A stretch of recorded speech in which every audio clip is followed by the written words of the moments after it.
recibiendo una Emilia Díaz entreverada con unos cables. No, se le salió algo. No, me había pisado mi propio cable. ¿Cómo andan? Buenas pero tardes. Hoy trajiste auriculares negros. ¿Cómo estás? Bienvenida. No, me consienten unos blancos. Sí, tengo un par. Bueno, tengo 3 de la época de Consentidas Radio y ahora cuando vine para acá dije, ay, me olvidé mis auriculares. De culto. Sí, un programa de culto, una vanguardia. Siempre unas adelantadas. Pero acá llego y me reconsienten. ¿Qué te hicieron? Mirá, me prestan estos que están mucho más lindos que los míos. Me los voy a llevar. ¿Te gustan más así que estos, no? Que estos así de no sé cómo se llaman, estos otros. Bueno, porque tengo todo un surrounding. Un surround. ¿Cómo estás, Carola? Muy bien, muy bien. ¿Estás bañada de carrasco? Quedamos así entre humedales y chajás. Bien, celebro que se traten estos temas, con esa profundidad, con plurivoces. No, claro. Necesitamos eso. Sí, los vecinos lo están pidiendo y bueno, y de eso se trata, ¿no? De qué tipo de proyectos se llevan a cabo, con quiénes, ¿no? Un poco la pregunta de Juan Alves era crucial, ¿no? La participación de quienes se van a ver afectados por estas realizaciones. Sí, más allá de las personas, también, digamos, obviamente el ecosistema, pero en el ecosistema están las personas. Sí, formamos parte del ecosistema. Desde algunas bibliotecas. Desde otras bibliotecas somos, números.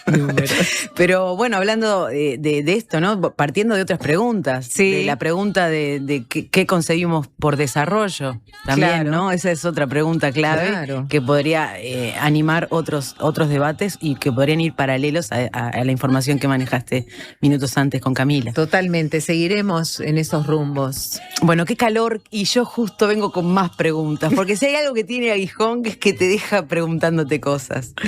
Hace tiempo que vengo preguntándome qué significa gestionar una política cultural, organizar una política cultural, diseñar una política cultural, y qué es una política cultural, ¿no? ¿Qué entendemos por eso? ¿Qué entendemos por cultura? Sobre todo, ¿qué entendemos por el derecho a la cultura? Porque, en los tiempos que vivimos de exclusiones, segregaciones de todo tipo, donde los seres humanos parecemos estar cada vez más polarizados, ¿no? Esto de estás adentro, estás afuera, y si estás adentro es porque por algo estás adentro y por algo estás afuera, como si fuera un mérito personal quedar incluido o excluido de ciertos discursos, de ciertos relatos y de ciertos derechos humanos, ¿no? Básicamente. Bueno, y yo soy actriz. Claro. Y siempre me pregunté, ¿solo soy actriz? ¿O qué más puede hacer el teatro o la actuación o los seres que nos dedicamos a las artes escénicas para cambiar y transformar este mundo? Aparte, por supuesto, de todo el trabajo divino que hacemos, que es trabajar un discurso como una dramaturgia y ponerlo en escena. Podemos hacer algunas cosas más, sobre todo en el ámbito socioeducativo, en ese campo de trabajo que está relacionado sobre todo con personas vulneradas en sus derechos humanos. El teatro podría parecer como, incluso quienes lo miran de afuera y no conocen el teatro y tampoco conocen a las personas vulneradas en sus derechos humanos, podría decir, bueno, pero el teatro es un privilegio para estas personas. Claro. ¿No? Bueno, tanto la práctica del mismo como el acceso a las obras teatrales aparecen muchas veces como un privilegio. Lo cierto es que estas poblaciones están muy preocupadas por qué comer, dónde dormir, cómo sobrevivir día a día.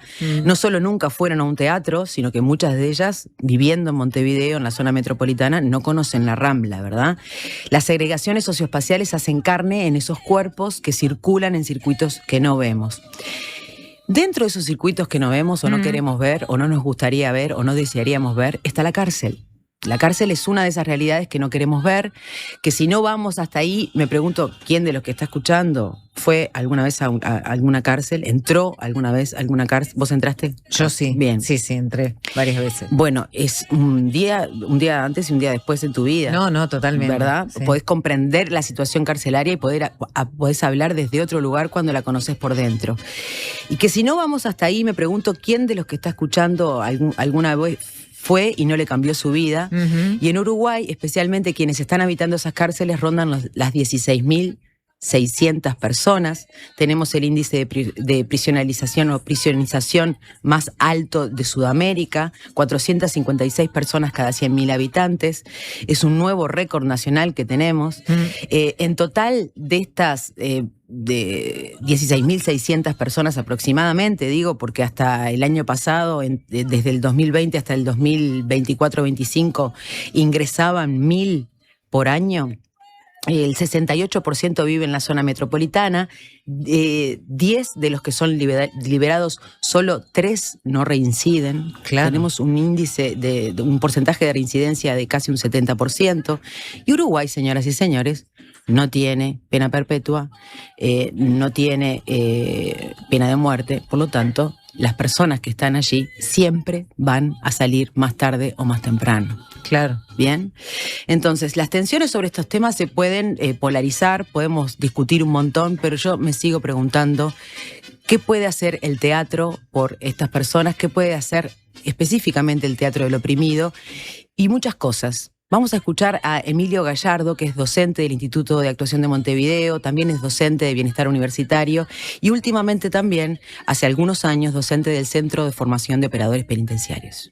El teatro nos enseña a leer el aire, nos permite estar en el silencio lo que no se dice, nos enseña a decodificar gestos, sensaciones, emociones, es dejar de pelearnos con la lluvia, y si la tormenta nos cambia los planes, en el laburo, en la facultad, en casa, es dejar de lamentarnos por el clima y armar refugio con lo que tenemos a mano. Y no es resignarse, al contrario, es estar presente, es gestionar la incertidumbre, es validar la realidad para transformarla a nuestro favor. Y es por eso que entiendo que la técnica actoral es una tecnología humana en la que nos hace falta muchísimo más ensayo. Es tan potente el teatro como herramienta social que nos permite ensayar la convivencia. El teatro nos obliga a mirar al otro y es en esa percepción, en esa mirada de la diversidad como fortaleza, y es en ese entrenamiento inclusivo al que nos invita el teatro, en el que ensayo, error y aprendizaje mediante ensanchamos el alma y nos volvemos más ilustrados, valientes, más humanos.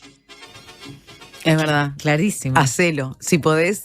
Sí, sí, si podés, hacelo. Bueno. Hoy vamos a hablar de teatro del oprimido, un teatro que no considera que las personas accedan al teatro o debieran acceder al teatro, sino que considera a las personas como parte del teatro. Las personas y las comunidades son el teatro, dice el teatro del oprimido. Pero ¿qué significa esto? ¿Dónde se estudia? ¿Quién lo creó? ¿Quiénes participan? ¿Qué efectos tiene? ¿Y qué pasa en Uruguay con esto? Bueno, primero hay que ir al fundador, al que inició esta cadena de efectos de teatro del oprimido, llamado Augusto Boal. ¿Quién fue Augusto Boal? Augusto Boal nació en Río de Janeiro en 1931. Estudió en la School of Dramatic Arts de la Universidad de Columbia en Estados Unidos. Fue un director, dramaturgo, pedagogo y teórico que propone una nueva manera de vivir y entender el teatro. Funda el Teatro del Oprimido. Es un sistema de juegos estéticos y técnicas que empodera a las personas como actores para luchar por un cambio y transformación individual y social a través de la solución de problemas y conflictos. En 1955 asume la dirección artística del Teatro de Arena en Sao Paulo. A principios de los años 60 viaja con la compañía y visita las regiones más pobres del Brasil. Se sensibiliza y compromete con la situación de injusticia social que viven muchos de sus compatriotas. Recoge sus experiencias y elabora una propuesta en la que sistematiza una metodología de trabajo con poblaciones basada en el conocimiento del cuerpo y su expresión, el lenguaje teatral y el trabajo colectivo. Las organiza bajo el siguiente esquema: dramaturgia simultánea, teatro-imagen, teatro-foro y teatro como discurso. En este proceso de probar y jugar con los espectadores, Boal descubre que cuando es el propio espectador el que sube al escenario y actúa la escena, lo hace de manera personal, única, auténtica e inimitable. Redefine entonces al espectador y lo llama spec-actor. De ser testigo, el espectador pasa a ser protagonista. Es quien sube al escenario y muestra su realidad para transformarla. El espectador presenta espectáculos para ser discutidos. Aquí radica la esencia de lo que para Boal es el teatro. El ser humano que se autoobserva, que puede verse en el acto de ver, de obrar, de sentir, de pensar. El teatro es la propiedad humana que permite al ser humano verse en acción y en este proceso generar una reflexión a través de la acción que lo conduzca a un conocimiento personal y a la solución de conflictos que atañen lo personal y lo colectivo. Claro. Muy bien. Suena, ¿no? Feminismo, Sí. ¿no? Lo personal es colectivo, lo personal es político. Y me suena también a técnicas terapéuticas como el psicodrama, ¿no? Cómo ayudan también a poder verse cuando uno se pone en acción. Bien, pero el énfasis sobre todo que hace Boal es en la respuesta comunitaria y el posicionamiento político. Es una repolitización de la vida cotidiana lo que está proponiendo. De hecho fue una forma de visibilizar opresiones muy extendida en Latinoamérica por la teología de la liberación, por Freire, pero también por Boal, que proponía un posicionamiento político en el sentido de reconocer cuáles son tus opresiones, Claro. en los contextos diversos donde se presentaban, tanto Freire como Boal, ¿verdad? Porque no es lo mismo un contexto urbano que rural, no es lo mismo una ruralidad en Ecuador que una ruralidad en Brasil. Así fueron los 70 y los 80, a pesar de su exilio, siguió trabajando, dejando semillas en toda Latinoamérica y el mundo. Falleció en el año 2009 Augusto Boal, pero su hijo continúa con esa línea de trabajo.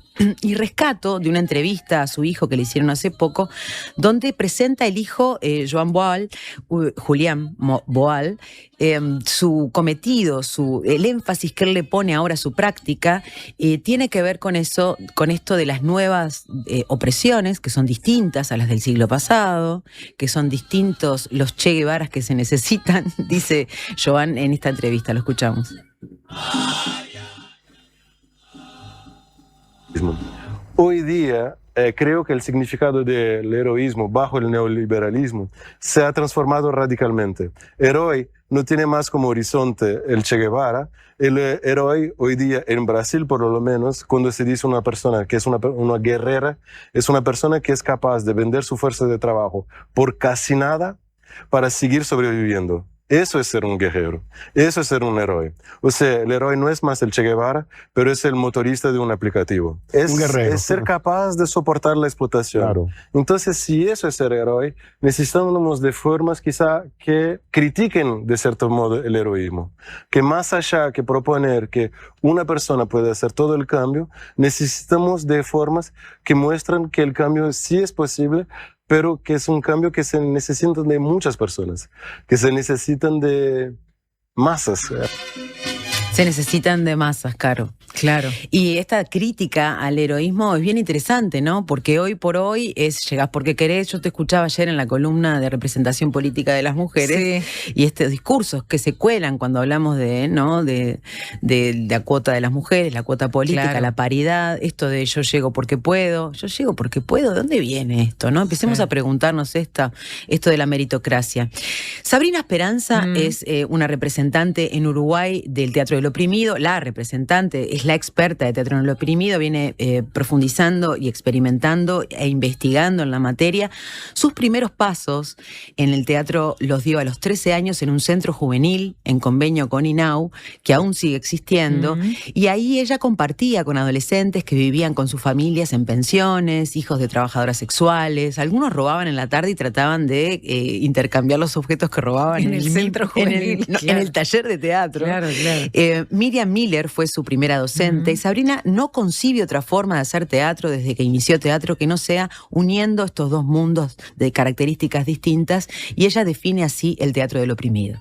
Yo lo definiría como una práctica política, como una práctica estético-política, o sea, una práctica que tiene un objetivo político y que utiliza el arte, digamos. El medio es el arte y el objetivo es político. Es decir, es un tipo de teatro que lo que busca es cuestionar y modificar, poner sobre la mesa y discutir un sistema en el que vivimos, que es un sistema que se sostiene en muchísimas desigualdades, en muchísimas injusticias. Entonces, lo que busca es discutirlas desde el teatro, darles visibilidad, darles voz desde el teatro. ¿Para qué? Para poder intentar encontrar alternativas para modificarlas. Mil penas como las mías.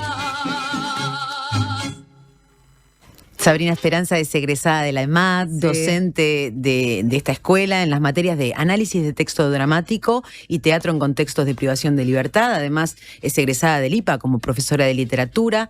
Allí conoció a Freire, es actriz, directora y productora teatral, y acaba de defender su tesis de Teatro del Oprimido en la Universidad de Birmingham, en Inglaterra. En diciembre le dan el título, después les cuento de qué se trata, o les cuento ahora, no sé. ¿De qué se trata? Ella experimenta e investiga sobre nuevas técnicas de teatro del oprimido que aborden el tema del poder político de las redes sociales.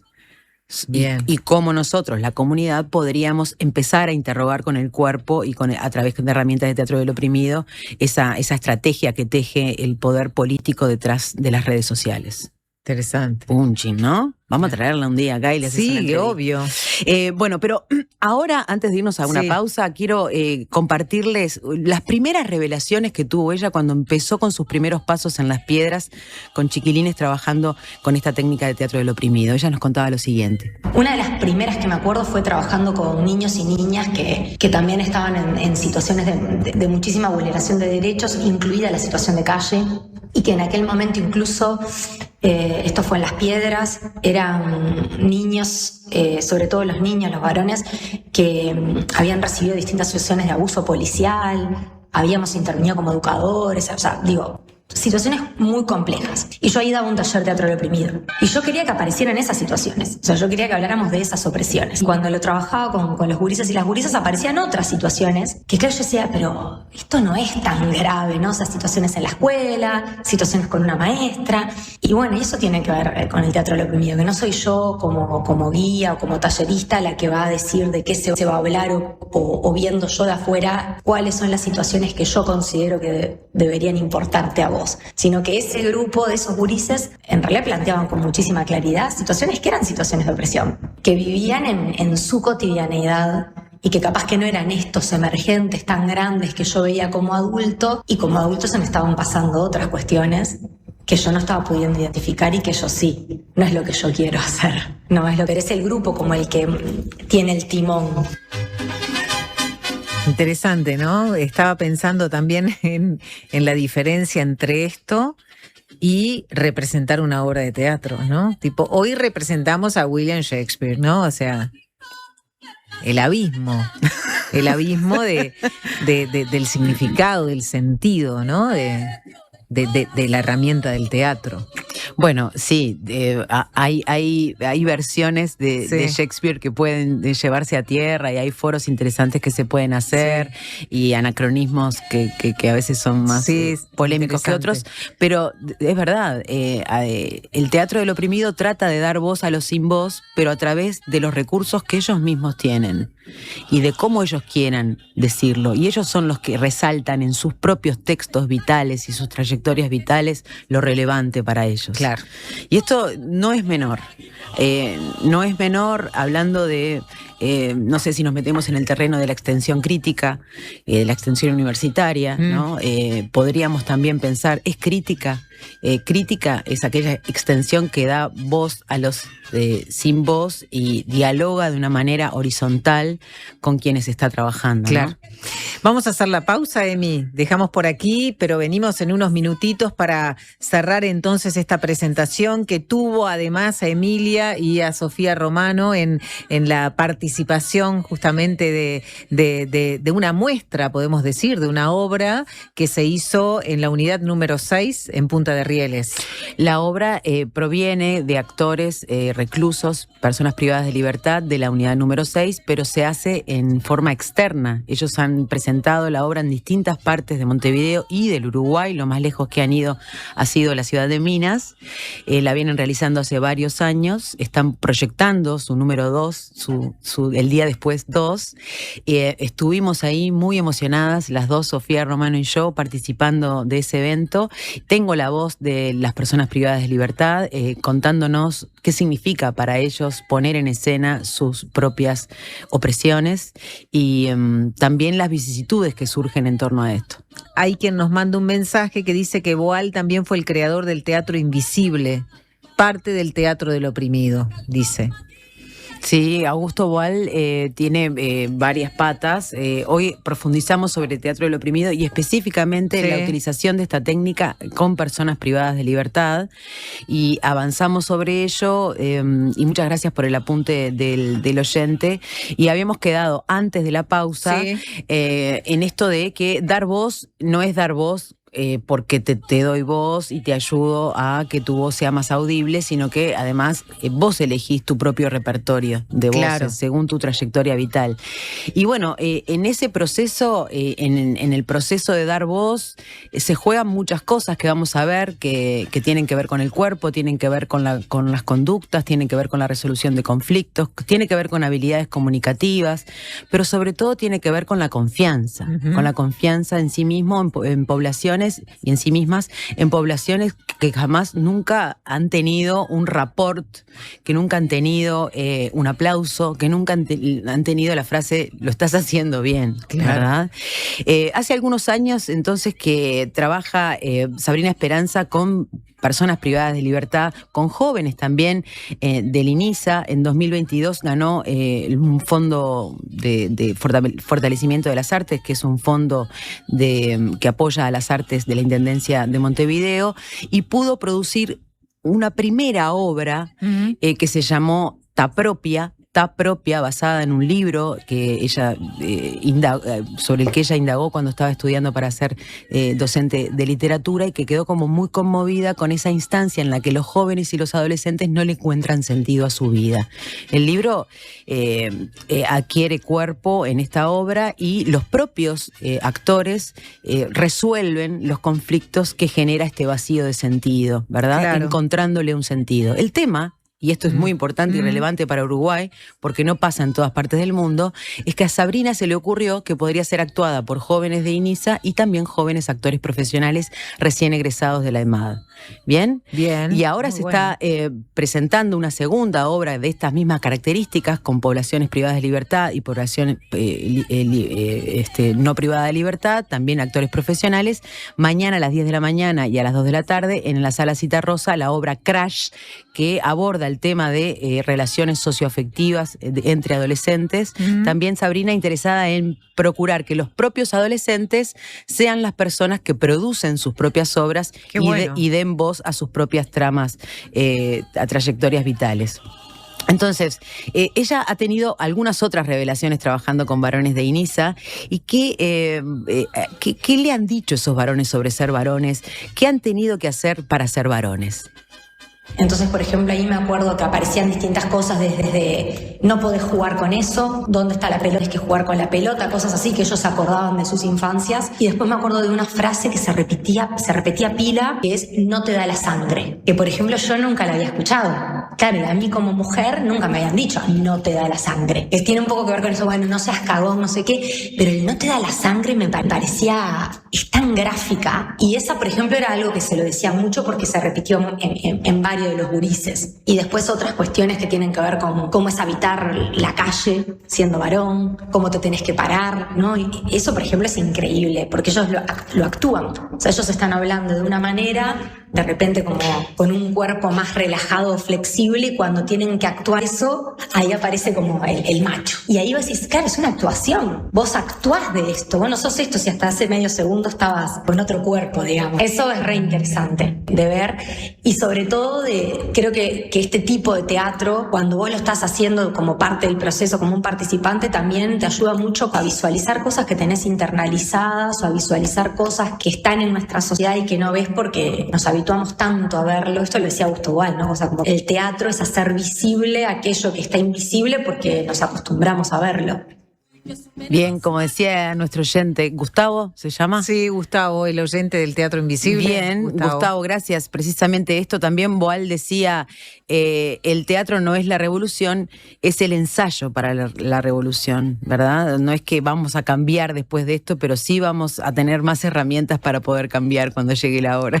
Claro. Sí puede promover un impacto en tu historia de vida, puede darte herramientas para comprender tu realidad, puede ayudarte a tejer vínculos, a aprender a convivir de otra manera, a resolver conflictos de otra manera, a revisar esa zona oscura de la masculinidad hegemónica como estábamos viendo. Y algunas cosas más. Escuchamos a Sabrina. Trayendo a Augusto Boal, él decía es que el teatro lo primero también busca como sacar de vos cualidades que ni siquiera sabés que tenés. Que todos somos mejores de lo que pensamos que somos. El problema es que no todos tenemos las oportunidades para poner eso a jugar, o las oportunidades de que alguien te diga, ¡pah, qué bien esto que estás haciendo! Y una de las cosas que yo he visto con teatro, con el teatro que trabajo, con las personas con las que trabajo, es que muchas de esas personas, la primera vez que reciben un aplauso en su vida, es el momento en el que están haciendo el taller de teatro, es el momento en el que están haciendo la obra de teatro. Y es muy importante que en tu vida te digan, estás haciendo las cosas bien. Porque en general, si venís de una trayectoria donde has fracasado en el sistema educativo, o el sistema educativo ha fracasado contigo, ¿no?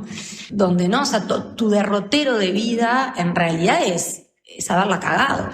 y empezar a hacer cosas y que te digan, qué bien esto, o qué buena esta idea que trajiste, qué bien cómo hiciste este ejercicio, o qué bien que estás interpretando este personaje, y después el aplauso del público, ese reconocimiento, es fundamental. Y allá fuimos un jueves de lluvia, tormenta, viento, estábamos en el Centro Cultural Goes, yo estaba ahí tranca y viene Sofi y me dice, hola Emilia, Sofi Romano, ¿qué haces acá? Venimos a ver la misma obra. Sí, veníamos a ver la misma obra, estábamos unos minutos antes pensando que, que las personas privadas de libertad tienen un tiempo X y que hay que ser súper puntual, ¿no? ¿Y llegan los actores? No, no llegan los actores. ¿Llegan los actores? No, no llegan los actores. Y no llegaban los actores, y no llegaban los actores, y no sabíamos si la obra se iba a realizar. Efectivamente, llegó el móvil policial para representar esta obra escrita por Adrián Baraldo, un ex compañero mío de estudios de la licenciatura en educación que curso desde el año 2020. Hoy hay una asamblea de estudiantes de educación que lleva su nombre porque, Adrián fue liberado, cumplió su pena, pero falleció producto de un cáncer en el año 2023. Vamos a ver... Gracias al Centro Cultural Goes que me dio un reel cortito. Bien. Y vamos a ver algunas de las personas que participaron en la obra y les voy contando qué pasó. Blanco perdió el encanto, viajando en un tiempo fugaz. Pica el viento sobre las venas, lágrimas sin peso caen. Me voy corriendo en la carretera. Cuando echo a andar, golpean los baches, joden las ruedas, con calma voy a acelerar. Y pienso en no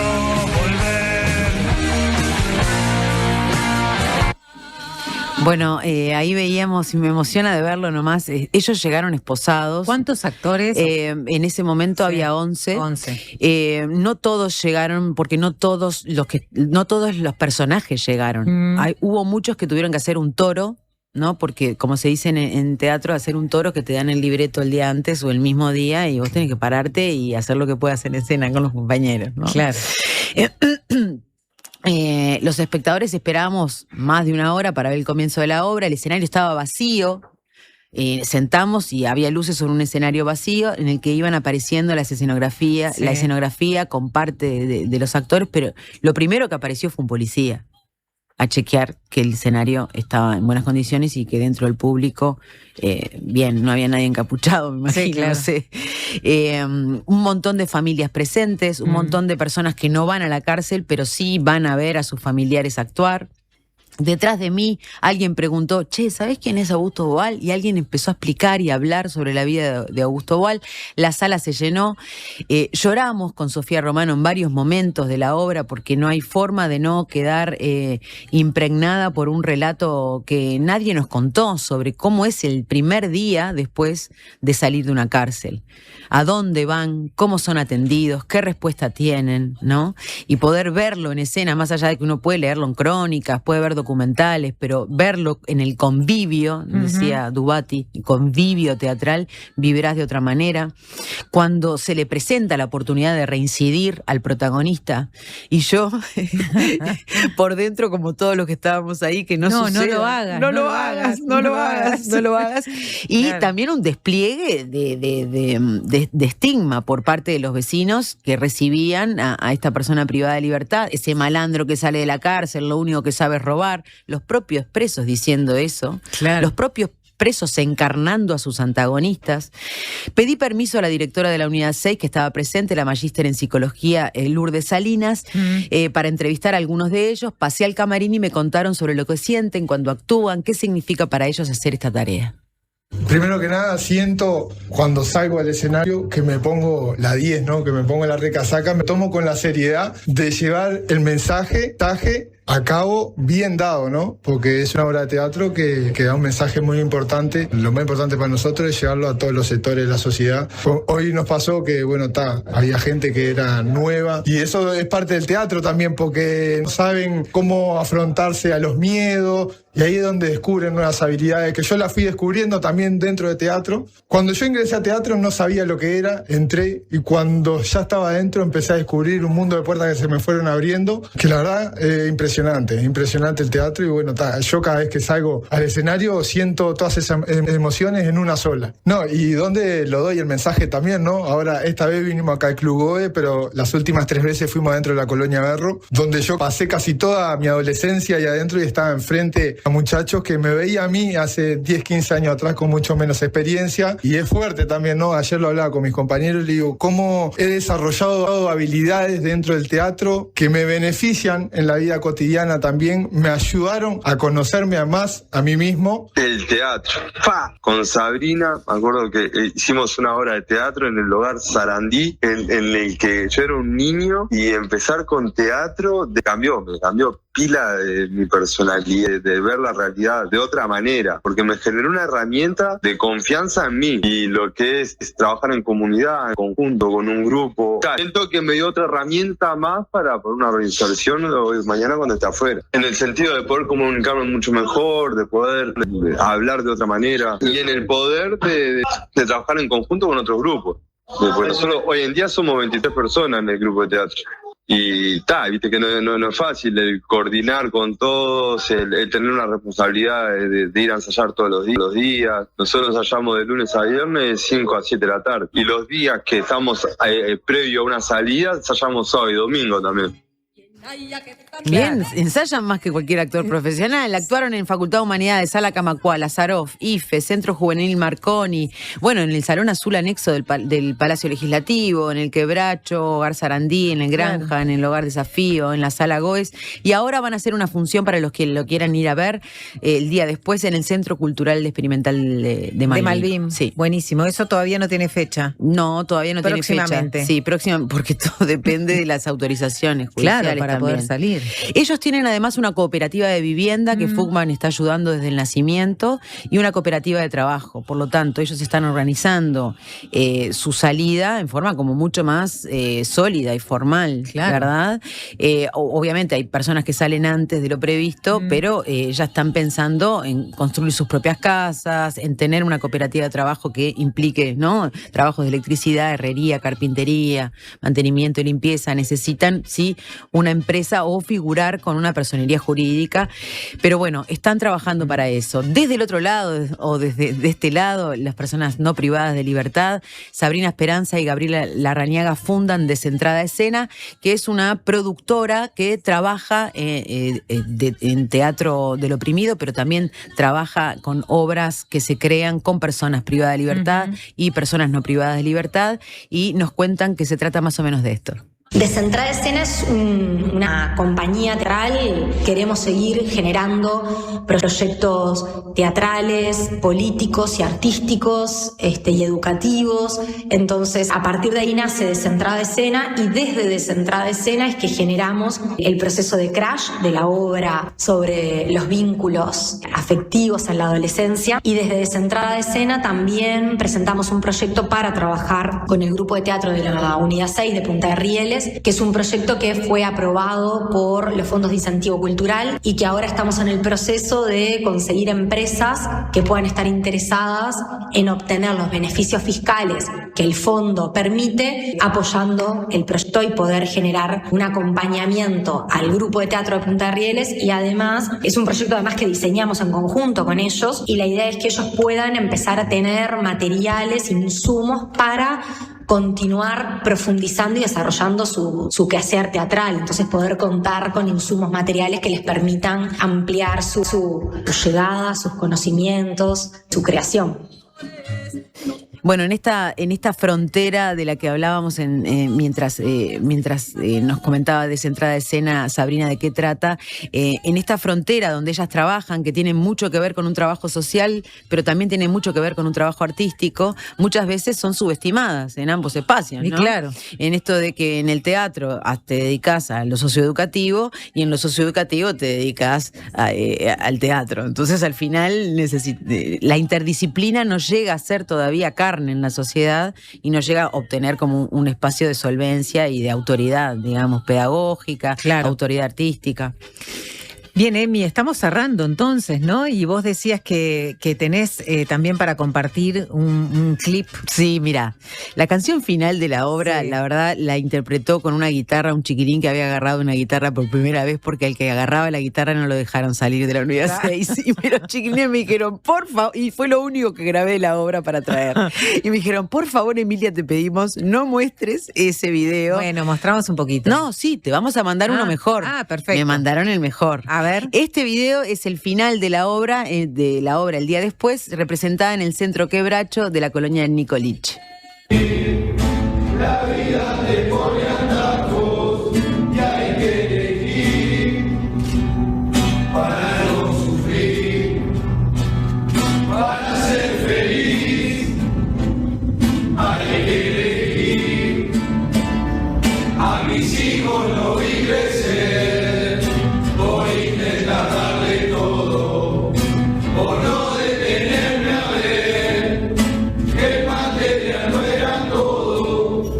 Y me equivoqué, porque no pensé, porque no escuché, no pensé. Y hoy la vida me ha enseñado que si me encuentro encerrado, porque por todo lo que hice y no debí. Bueno, ahí está, ¿no? Es como una autorreflexivo, ¿no? Compartiendo un poco lo que aprendieron también en este proceso, en esta canción final de esta obra. Y lo que siguen editando cada vez que lo presentan, porque además hacen foros, las personas participan sobre el final de la obra, le dejan esquelitas, hay un ida y vuelta con un público que no accede generalmente a esta realidad.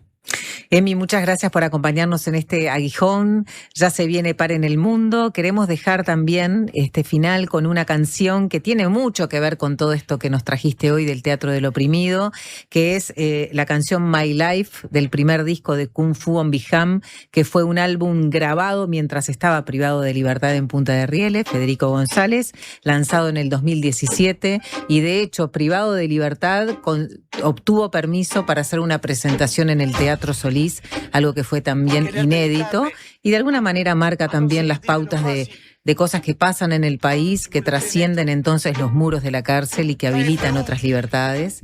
Así que bueno, cerramos con esto, ¿te parece? Por supuesto. Nos encontramos mañana.